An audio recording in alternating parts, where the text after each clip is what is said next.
Chapitre 82. J'étais depuis un mois à peu près installé au bureau, à la grande satisfaction d'Oudard et de M. de Broval, qui, grâce à ma belle écriture, trouvaient que M. de Violaine avait été bien sévère pour moi, lorsque le premier me fit prévenir par Rollo qu'il m'attendait dans son cabinet. Je m'empressai de me rendre à l'invitation. Oudard avait un air solennel. « Mon cher Dumas, me dit-il, Monsieur le duc d'Orléans vient de me faire demander quelqu'un qui pût lui copier vite et bien un travail qu'il fait pour son conseil. Sans que ce travail ait rien de mystérieux, vous comprendrez en le copiant qu'il ne doit pas traîner dans un bureau. J'ai pensé à vous, qui écrivez rapidement et correctement. C'est un moyen de vous présenter au duc. Je vais vous conduire dans son cabinet. » Mon émotion fut vive, je l'avoue, en apprenant que j'allais me trouver en face d'un homme dont la pression pouvait être importante sur ma destinée. Oudard s'aperçut de l'effet que produisait sur moi cette nouvelle et essaya de me rassurer en me parlant de la parfaite bonté du duc. Tout cela n'empêcha point que je n'abordasse avec une grande inquiétude le cabinet de son Altesse royale. Son Altesse royale était en train de déjeuner, ce qui me donna un moment de répit, mais bientôt j'entendis un pas que je devinais être le sien, et la peur me prit. La porte s'ouvrit et le duc d'Orléans parut. Je l'avais déjà vu une ou deux fois à Villers-Cotterêts lorsqu'il était venu pour la vente des bois. Je crois avoir dit qu'alors il logeait chez M. Collard et il recevait une hospitalité que celui-ci faisait la plus fastueuse possible, tandis que, de son côté, le duc d'Orléans tentait toujours de la restreindre à une simple visite de famille. Monsieur le duc d'Orléans avait au reste le bon esprit de reconnaître presque publiquement ses liens de demi-parenté. Il avait auprès de lui, au palais royal, ses deux oncles naturels, les deux abbés de Saint-Phar et de Saint-Aubin, et il ne faisait aucune différence entre eux et les autres membres de sa famille. Le prince allait avoir 50 ans au mois d'octobre suivant. C'était encore un fort bel homme, un peu alourdi par un embonpoint qui, depuis 10 ans, allait croissant. Il avait la figure ouverte, l'œil vif et spirituel, sans fixité ni profondeur. Une grande affabilité de parole qui, cependant, n'allait jamais jusqu'à empêcher l'aristocratie de se faire sentir, à moins qu'il n'eût tout intérêt de caresser quelque bourgeois vaniteux. La voix agréable, presque toujours bienveillante dans ses moments de bonne humeur, et quand il avait envie de causer, on l'entendait venir de loin, chantant la messe d'une voix presque aussi fausse que celle de Louis XV. Nous lui avons depuis entendu chanter la Marseillaise, qu'il ne chantait guère plus juste que la messe. En 2 mots, je fus présenté. On ne faisait pas grande cérémonie avec moi. Monseigneur, c'est monsieur Dumas, dont je vous ai parlé, le protégé du général Foy. Ah bien, répondit le duc, j'ai été enchanté de faire quelque chose d'agréable au général Foy, qui vous a vivement recommandé à moi, monsieur. Vous êtes le fils d'un brave que Bonaparte, à ce qu'il paraît, a laissé mourir de faim, ou à peu près. Je m'inclinai en signe d'assentiment. Ah, vous avez une très belle écriture. Vous faites admirablement les cachets et les enveloppes. Travaillez, et M. Oudard aura soin de vous. En attendant, reprit Oudard, Monseigneur veut bien vous confier un important travail. Son Altesse désire qu'il soit fait promptement et correctement. Je ne le quitterai point qu'il ne soit terminé, répondis-je, et je ferai de mon mieux pour arriver à cette correction que désire son Altesse. Le duc fit à Oudard un signe qui voulait dire « Ce n'est pas trop mal pour un provincial ». Puis, passant devant moi, « Venez dans cette chambre, me dit-il, et mettez-vous à cette table ». En même temps, il m'indiqua un bureau. « Ici, vous serez tranquille ». Et il ouvrit une liasse dans laquelle étaient rangées, par ordre, une 50aine de pages, toutes de sa longue écriture, écrites des 2 côtés et numérotées au recto. « Tenez, me dit-il, copiez depuis ici jusque là. Si vous arrivez là avant que je sois rentré, vous m'attendrez. J'ai quelques corrections à faire à certains passages, et je les ferai en vous dictant. » Je m'assis et me mis à la besogne. Le travail que l'on m'avait confié se rapportait à un événement dont le bruit venait de se répandre et qui ne laissait pas que de préoccuper Paris. Il s'agissait de la réclamation que faisait Maria Stella Petronia Chiappini, baronne de Sternberg, du rang et de la fortune du duc d'Orléans qu'elle prétendait lui appartenir.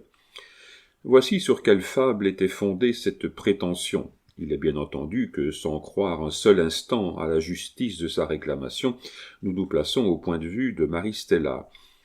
Madame la duchesse d'Orléans, mariée en 1768, n'avait encore donné au commencement de janvier 1772 à Louis-Philippe Joseph d'Orléans, son mari, qu'une fille, morte en naissant. Cette stérilité d'enfant mâle désolait monsieur le duc d'Orléans, dont la fortune, composée plus qu'à moitié d'apanage, devait retourner à la couronne en cas d'extinction des mâles. Ce fut cette préoccupation, et avec l'espérance qu'un voyage disposerait peut-être la duchesse d'Orléans à une nouvelle grossesse, que Joseph-Philippe et sa femme partirent pour l'Italie au commencement de l'année 1772 sous le nom de comte et de comtesse de Joinville. Je répète une dernière fois que, pendant tout ce récit, ce n'est point moi qui vais parler, c'est la demanderesse Maria Stella Petronilia. En effet, les autres voyageurs étaient à peine arrivés au sommet des Apennins que les symptômes d'une nouvelle grossesse se manifestèrent chez madame la duchesse d'Orléans et l'obligèrent à s'arrêter à Modigliana. Dans ce village de Modigliana, il y avait une prison, et pour garder cette prison, un geôlier. Ce geôlier se nommait Chiappini. Monsieur le duc d'Orléans, fidèle à ses traditions de familiarité avec le peuple, se lia d'autant plus aisément avec ce geôlier que cette liaison avait lieu sous le voile de l'incognito. D'ailleurs, à cette liaison, il y avait un motif.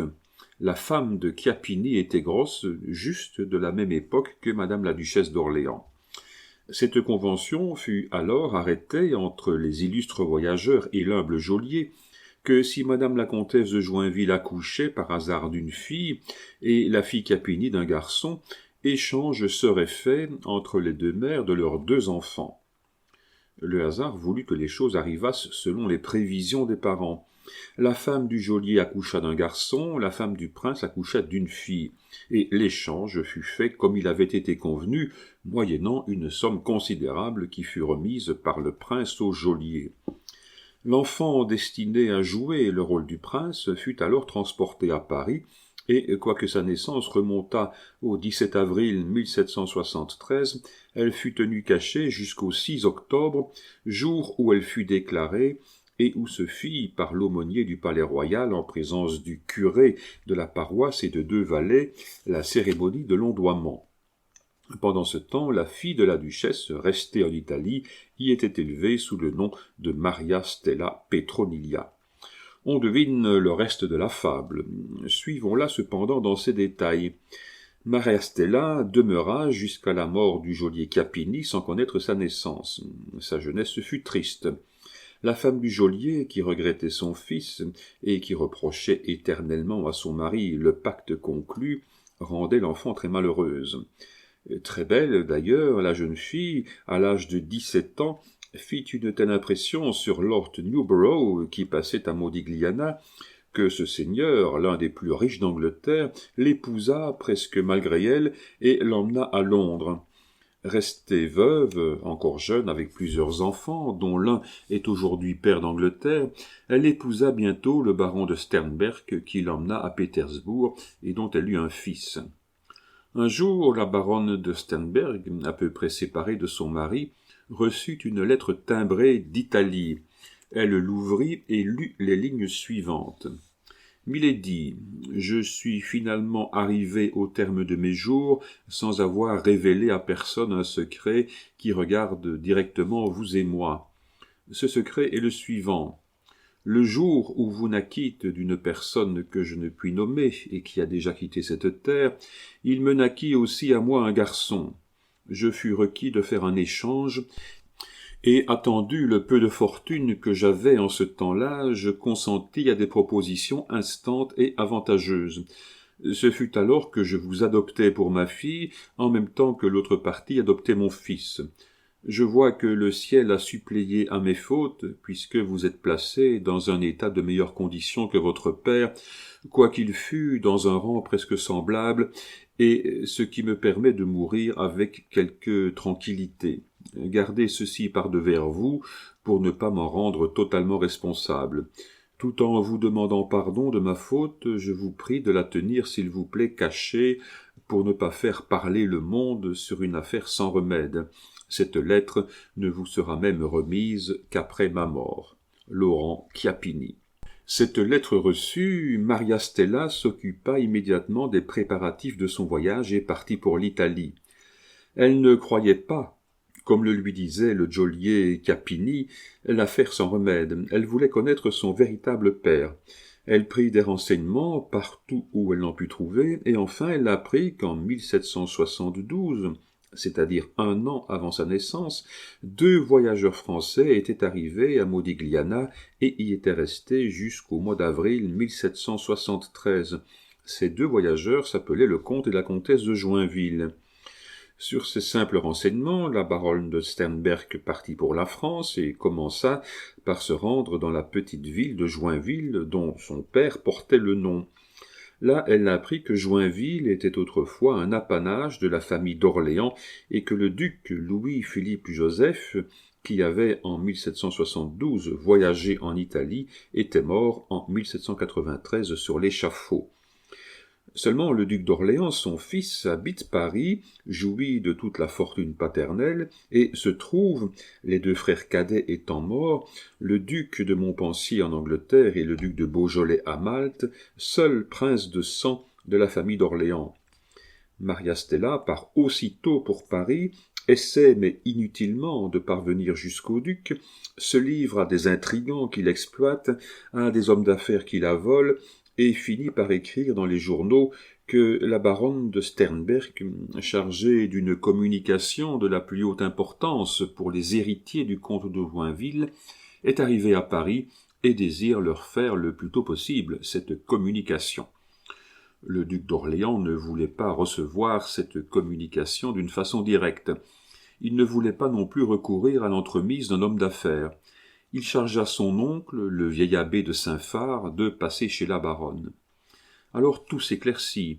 Alors le duc découvre toute la machination qui se trame contre lui, et apprenant que, soit bonne foi, soit cupidité, la poursuite de Maria Stella est sérieuse, et que celle-ci va retourner en Italie pour se munir des pièces qui doivent constater son identité, il se met à tout hasard en mesure, par un mémoire destiné à son conseil, de repousser la fable à l'aide de laquelle Maria Stella, qui s'est adressée à la duchesse d'Angoulême comme à la personne dont les ressentiments contre la famille d'Orléans doivent être les plus vifs, veut lui enlever son rang et sa fortune, ou du moins lui faire payer le droit de les conserver.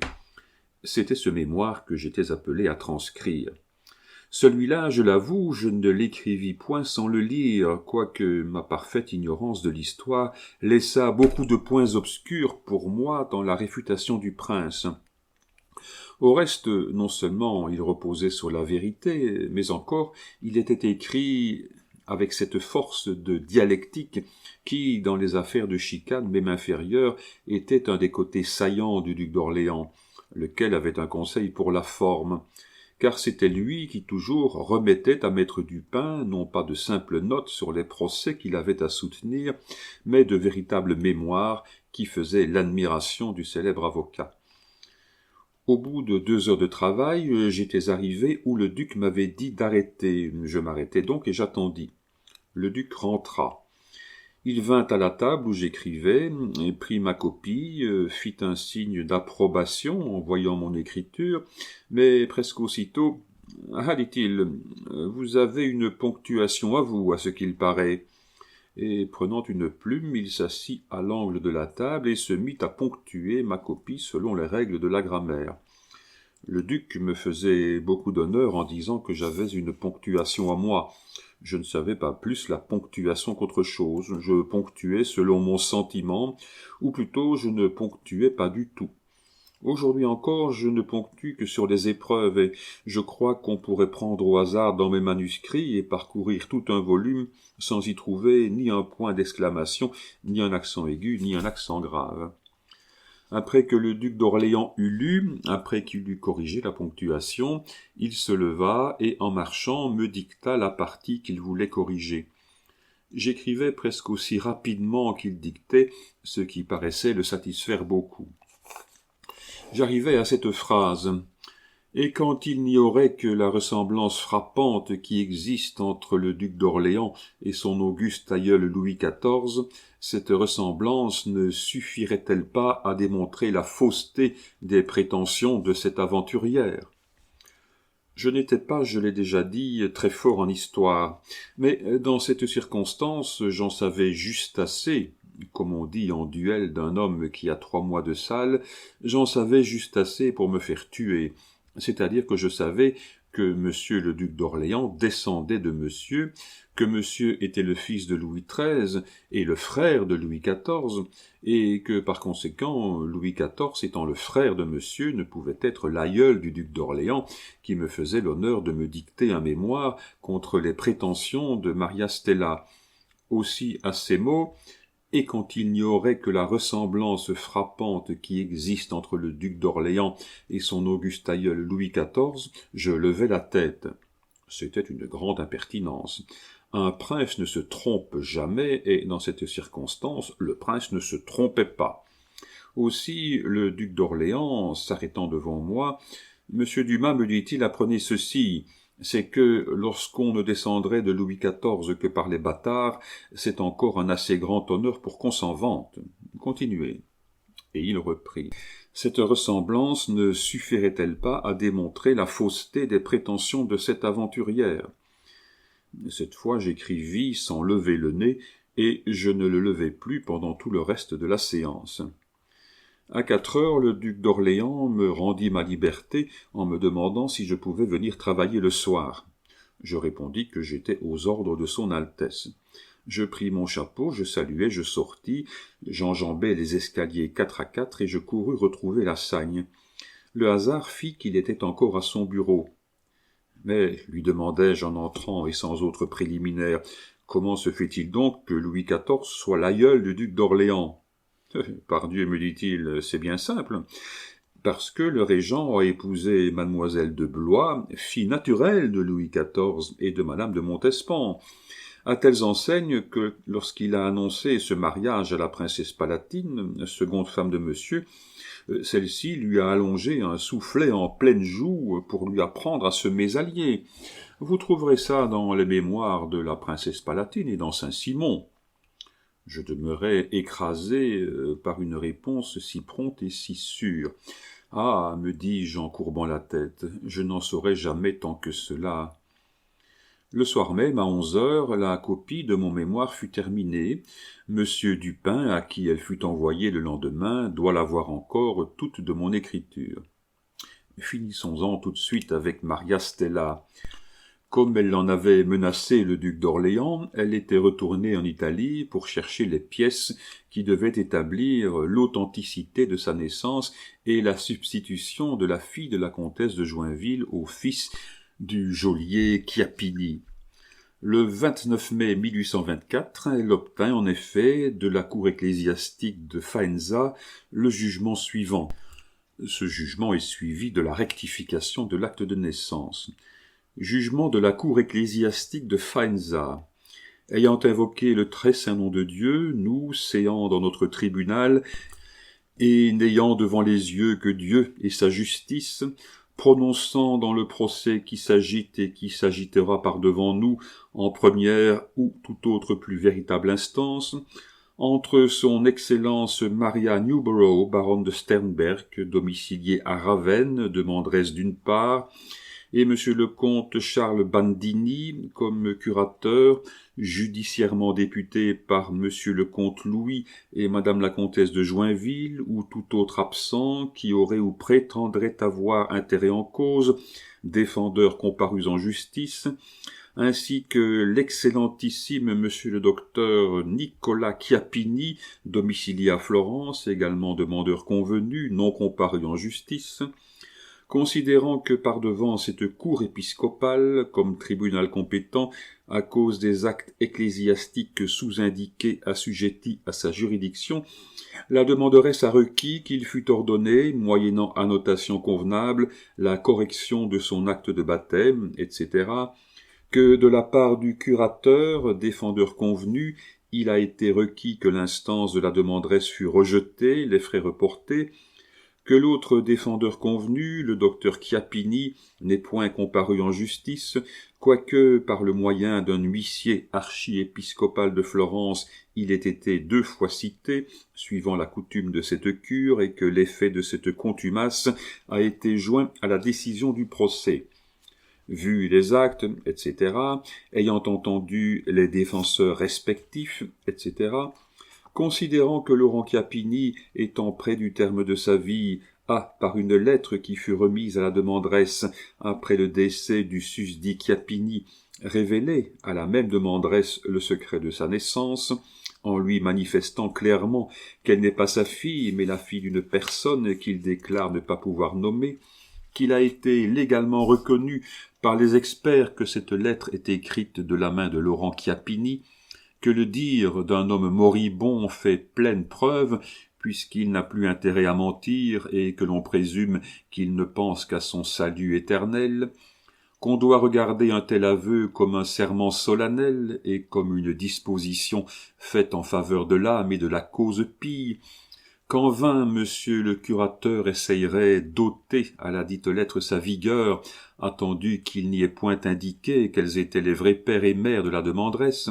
puisque, quoiqu'il y ait réellement le défaut de cette indication, on a néanmoins recours, de la part de la même demanderesse, à la preuve testimoniale, aux présomptions et aux conjectures, que lorsqu'il y a commencement de preuve par écrit, comme dans le cas présent, on peut, même dans la question d'État, introduire la preuve testimoniale et tout autre argument, que si, dans la cause d'État, à la suite du principe de preuve par écrit, celle au moyen des témoins est aussi admissible, on devra, à plus forte raison, la retenir dans cette cause où l'on ne requiert qu'une pièce pour s'en servir après dans la question d'État. Considérant que les dépositions judiciaires et assermentées des témoins, Marie et Dominique Marie, sœurs Bandini, il résulte clairement avoir eu lieu la convention entre monsieur le comte et le sieur Chiappini de troquer leurs enfants respectifs dans le cas où la comtesse donnerait le jour à une fille et madame Chiappini à un garçon.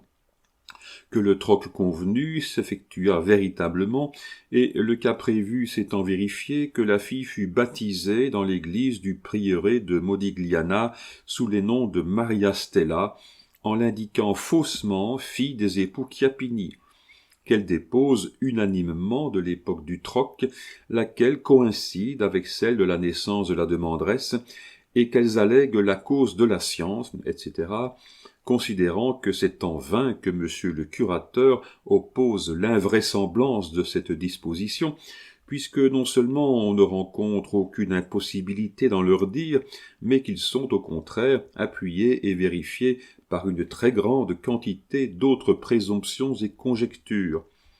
Qu'une très forte conjecture se déduit de la voie publique et des bruits qui alors se répandirent sur le fait du troc, laquelle voie publique, par rapport aux choses anciennes, se compte pour une vérité et pour une pleine science. Que cette voie publique est prouvée non seulement par les dépositions des sœurs Bandini susdites, mais aussi par l'attestation de monsieur Dominique de Laval et par celle des autres témoins de Brisighella et des témoins de Varennes, toutes également et judiciairement examinées dans leur pays et devant les tribunaux respectifs.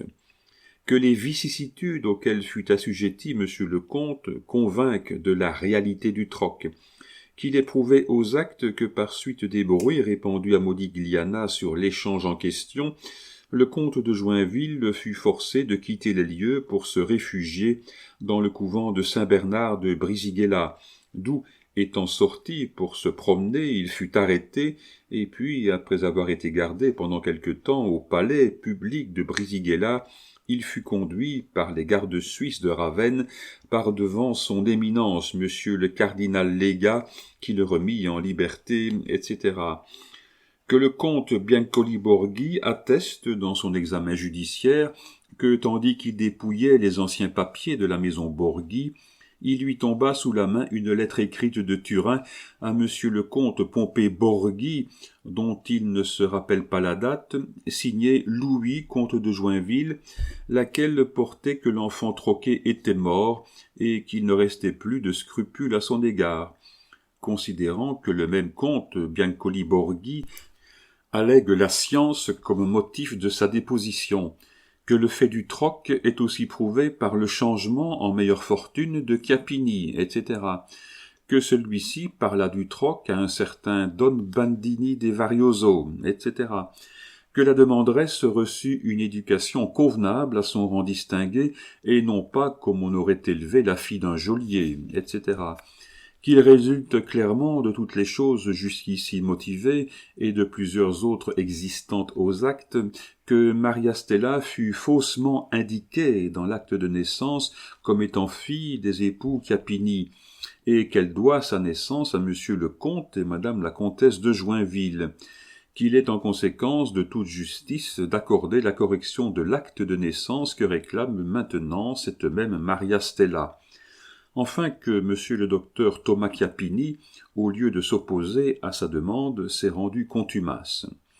Ayant répété le très saint nom de Dieu, nous disons, arrêtons et jugeons définitivement que l'on doit rejeter, ainsi que nous rejetons, les exceptions de monsieur le curateur, susdit défendeur convenu. Nous voulons et ordonnons qu'on les tienne comme rejetés, et par conséquent nous avons aussi dit arrêter et définitivement jugé que l'on ait à rectifier et corriger l'acte de naissance du 17 avril 1773, inséré au registre baptistère de l'église priorale de Saint-Étienne, pape et martyr, à Modigliana, diocèse de Faenza, où il se trouve que Maria Stella est indiquée comme étant la fille de Laurent Chiappini et de Vincenzia Diligenti, et qu'on est, au contraire, à l'indiquer fille de monsieur le comte et de madame la comtesse de Joinville, français, auquel effet nous avons également arrêté que la rectification dont il s'agit soit opérée d'office par notre greffier, avec faculté aussi par monsieur le prieur de l'église Saint-Étienne, pape et martyr de Mogliana, diocèse de Faenza, de délivrer copie de l'acte ainsi corrigé et rectifié à tous ceux qui pourraient la demander, etc. Considérant que j'ai prononcé, le chanoine privé, signé Valerio Borchi, provicaire général. Le présent jugement a été prononcé, donné et par ses écrits promulgués par le très illustre et très révérend Monseigneur Provicaire général, séant en son audience publique, et il a été lu et publié par moi, notaire greffier sous-signé, l'an de la naissance de notre Seigneur Jésus-Christ 1824, indiction 12, aujourd'hui 29 mai, sous le règne de notre Seigneur Léon XIII, pape, l'an premier de son pontificat, y étant présent, outre plusieurs autres, monsieur Jean Ricky, notaire, monsieur le docteur Thomas Benedetti, tous deux plaidants de Faenza, témoins. Signé Ange Mourigny, notaire greffier général épiscopal. Rectification de l'acte de naissance. Ce jour-là, 24 juin 1824, séant en la sainteté de notre Seigneur le pape Léon XII, souverain pontife, heureusement régnant, l'an premier de son pontificat, indiction 12 à Faenza, le délai de 10 jours, temps utile pour interjeter appel étant écoulé depuis le jour de la notification du jugement prononcé par le tribunal ecclésiastique de Faenza le 29 mai dernier, dans le procès de son Excellence Maria Newborough, baronne de Sternberg, contre monsieur le comte Charles Bandini de cette ville, comme curateur judiciaire député à monsieur le comte Louis et madame la comtesse de Joinville, et à tout autre absent non comparant qui aurait pu ou prétendrait avoir intérêt en cause, ainsi qu'à monsieur le docteur Thomas Chiappini, demeurant à Florence, état de Toscane, sans que personne ait interjeté appel. Moi, sous-signé, en vertu des facultés qui m'ont été données par le jugement sus-énoncé, j'ai prononcé à l'exécution du même jugement, moyennant la rectification du certificat de naissance produit aux actes du procès, qui est la teneur ci-après. Au nom de Dieu, Amen, je sous-signé, chanoine chapelain, curé de l'église priorale collégiale de Saint-Étienne, pape et martyr en la terre de Modigliana, dans les États de Toscane et du diocèse de Faenza, certifie avoir trouvé dans le 4e livre des actes de naissance le mémoire suivant. Maria Stella Petronia née hier, des époux Lorenzo, fils de Ferdinand Chiappini, huissier public de cette terre, et de Vincenzia Diligenti, fille de feu N de cette paroisse, fut baptisée le 17 avril 1773 par moi, chanoine François Signari, l'un des chapelains. Les parrains et marraines furent François Bandelloni, archer, et Stella Ciabatti. En foi de quoi, etc., à Modigliana, le 16 avril 1824, signé Gaëtan Violani, chanoine, etc., j'ai, dis-je, procédé à l'exécution du jugement sus-énoncé, moyennant la rectification susdite, laquelle s'opère définitivement dans les formes et termes ci-après. Maria Stella Petronia, née hier des époux, monsieur le comte Louis et madame la comtesse de Joinville, français, demeurant alors dans la terre de Modigliana, fut baptisée le 17 avril 1773 par moi, chanoine François Signari, l'un des chapelains. Les parrains et marraines furent François Bandelloni, archer, et Stella Ciabatti. Signé Ange Morigny, notaire greffier du tribunal épiscopal de Faenza. Munie de ces pièces, la baronne revint à Paris vers la fin de 1824. Mais sans doute ou ces pièces ou les personnages qui la mettaient en avant n'inspirèrent pas une grande confiance, car ni de Louis XVIII, qui n'aimait pas beaucoup son cousin, puisque sous aucun prétexte il ne voulut jamais, tant qu'il régna, le faire Altesse royale, disant qu'il serait toujours assez près du trône, ni de Charles X, elle ne put obtenir aucun appui pour poursuivre la restitution de son nom et de ses biens. Charles X tombé et le duc d'Orléans devenu roi, ce fut bien autre chose. Il n'y avait pas moyen d'en appeler de Philippe endormi à Philippe éveillé. L'intimidation était sans effet. Les ennemis les plus acharnés du nouveau roi n'avaient pas voulu prêter les mains à cette réclamation qu'ils regardaient comme une intrigue, et Maria Stella, n'ayant pas même les honneurs de la persécution à laquelle elle s'attendait, Maria Stella resta à Paris. Elle demeurait à l'extrémité de la rue de Rivoli, vers la rue Saint-Florentin, au 5e, et à défaut de courtisans à 2 pieds et sans plumes, elle s'était fait une cour à 2 pattes et emplumée qui, dès 5 heures du matin, réveillait par son caquetage toute la rue de Rivoli. Ceux de mes lecteurs qui habitent Paris se rappellent peut-être avoir vu les moineaux francs s'abattre par volées, tourbillonner par milliers sur les 3 fenêtres à balcon. Ces 3 fenêtres à balcon étaient celles de Maria Stella Petronia Newborough, baronne de Sternberg, qui, pour n'en avoir pas démenti, signa jusqu'à la fin de sa vie, née Joinville. Elle mourut en 1845, le lendemain de l'ouverture des chambres. Ses dernières paroles furent « Passez-moi donc le journal, que je lise les paroles de ce brigand-là ». Depuis 5 ans, elle ne sortait plus, de peur, disait-elle, que le roi ne la fît arrêter. La pauvre créature était devenue à peu près folle. Une vingtaine de jours après que j'eus fait la copie du mémoire qui la concernait, M. Houdard m'appela dans son bureau et m'annonça que j'étais porté sur les États. Cela voulait dire qu'en récompense de ma belle écriture et de mon habileté à faire les enveloppes et les cachets, j'étais nommé employé à 1200 francs d'appointement.